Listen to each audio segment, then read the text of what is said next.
Do you know where to find birth, marriage, death, and divorce records? In this video, we'll talk about what can be found in vital records and the strength of those records as evidence and where to find them.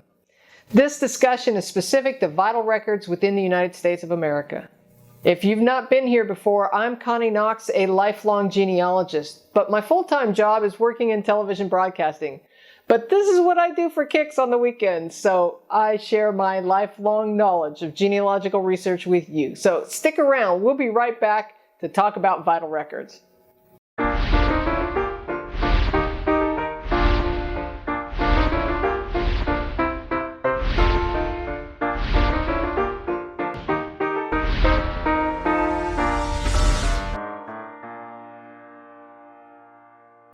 Right from the beginning of your genealogical journey, you're going to want to start collecting documents surrounding vital events. These are typically birth, marriage, death, and divorce records. As mentioned before in the Kickstart video, start backwards, looking for your ancestor's death certificate before seeking marriage or birth certificates. Obviously, in some cases, a person may still be living, so you can go directly to them for copies of their marriage and birth records. Starting with death certificates, it may have enough information on there for you to locate the marriage certificate and birth certificate. To find vital records, you'll need to know what county the event occurred. Many records are still held at the county level, but some have been moved to the state archives depending on the state. Additionally, information could be found in church records kept for all major life events, or cemetery or burial records. For now, we'll concentrate on birth, marriage, death, and divorce records, most commonly known as vital records. For most U.S. states, vital records were often initiated at the county level. While some parts of the United States recorded births or registrations, birth certificates weren't mandated by law until the 1900s. And then, depending on the state and county, depends on which year exactly they began. Usually this happened around 1908 to 1920 is when you'll find the beginning of most birth certificates and registrations. However, after the law was changed, compliance took time and people did not always make it to the courthouse in a timely manner after giving birth, if at all. For some who were born before the mandated birth certificates, some people had to go back and prove their birth date, as seen in this delayed birth certificate. This woman was born in 1908, the year before the mandated birth records took effect in 1909 in Wyoming. Thus, she needed statements from 3 people who had knowledge of her age. In this case, these additional testimonials provided additional family ties. Of all the vital records, civil marriage records are some of the older records found and were usually on record in the county clerk's office or the clerk of the town where the bride was living at the time of the marriage. However, you want to be sure to check the groom's home county as well for marriage records. For marriage records earlier than the mid-1800s, some records can be found in church records.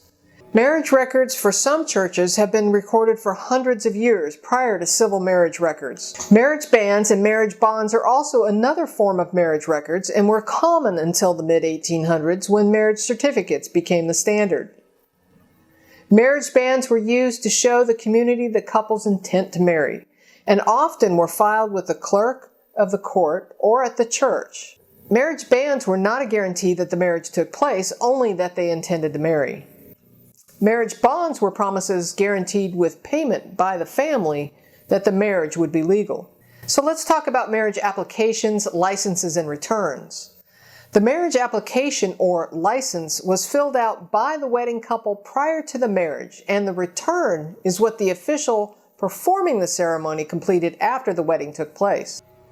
These are often found in the same document. One should note all of the dates and the details for both the application and the return for clues. The term return came from the person officiating the ceremony, signing it as the official, and returning the documents to the courthouse after he or she performed the ceremony. Keep in mind that traveling ministers often did not return their documents until weeks or months later. This may have been because of the distance to travel or harsh weather, or just the inconvenience of the minister or official. Marriage records may also be found in some marriage registration books. This is typically a book of all the marriages that took place in a given place, or a courthouse or a church. Marriage certificates were the document given to the wedding couple at the time of the wedding and are often held with the family. Divorce records are also evidence of a marriage. If you have a divorce record, it may be the only evidence of a marriage if the marriage records can't be found.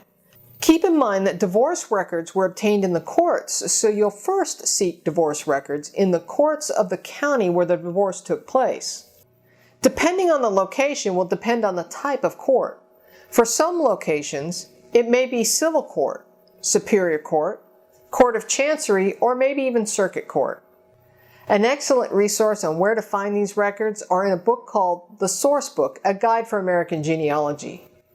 I've not seen a recent printing of this book, but I still have a copy for all kinds of things. A more recent guide is Where to Write for Vital Records, published by the U.S. Department of Health and Human Services. This is a state-by-state guide.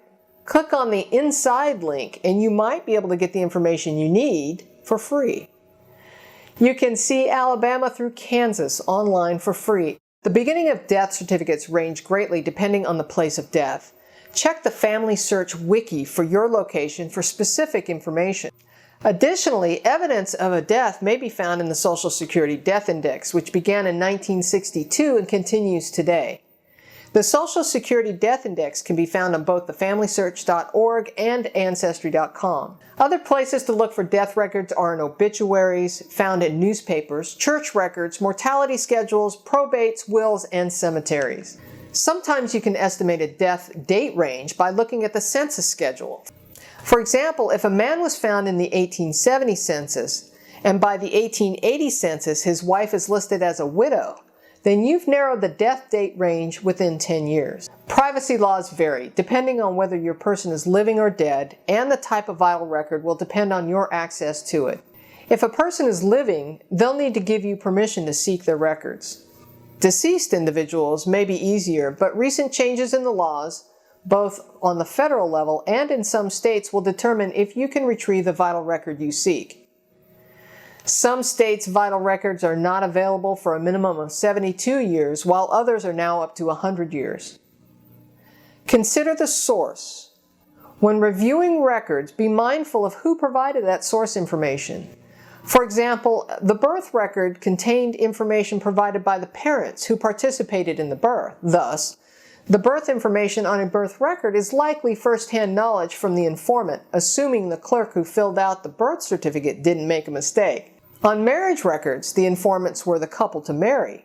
Thus, the information in most cases is quality evidence, since it is the wedding couple providing the information.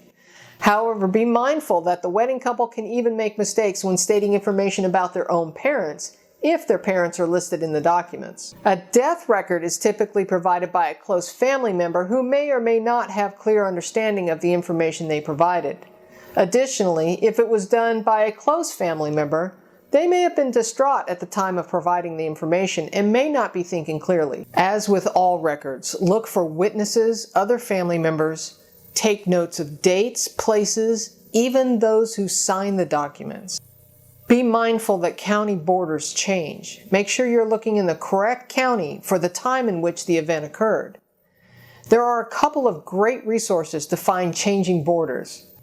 Go to the Atlas of Historical County Boundaries for a timeline of border changes. I provided a link in the show notes. Vital records can be a wealth of information. Ask family, parents, grandparents, and others for copies of vital records held within the family. Sometimes they may be the only copies available. Also, when looking for birth, marriage, death, and divorce records, look in family Bibles. Know that not all vital records are online. You may need to go or write to the county or state where the records reside. Before paying for a copy of vital records, check familysearch.org thoroughly. They have many birth, marriage, and death certificates available for free. Also, go to the National Center for Health Statistics. They have an online state-by-state guide as to where to write. Again, links in the show notes below. Where to look for vital records online? Check the Family Search Wiki for vital records in the state in which you're researching. Also, go to Ancestry.com, click Search, then Card Catalog, or just click on the link I provided below. From there, you'll want to type in the keyword field for vital records. Then, on the left side, filter by the location you're researching worldwide. Depending on your ancestry subscription level, record type, and the laws will determine what kind of access you have to the record. Search online family trees. Many members of Ancestry, Family Search, and others have uploaded copies of vital records to share with the general public. These are free for you, so check there first before ordering any copies. These are not certified copies, but for genealogy, typically a photocopy will do just fine. So have you found a favorite vital record? Tell us about it in the comment sections below. Share with us. Personally, my great-great-grandparents' wedding certificate from 1878 that I shared in this video tops the list for me. I hope this video was helpful. There are tons of links for your convenience below from the resources I've discussed. If you found any little nugget in this video, please type "nugget found" in the comment sections below. And this helps me out a bunch. If you're researching in North Carolina, you'll want to subscribe to the ncancestry.com and the NC Ancestry YouTube channel, as we'll be talking about resources specific to North Carolina. Thanks for watching, and until next time, keep climbing your family tree.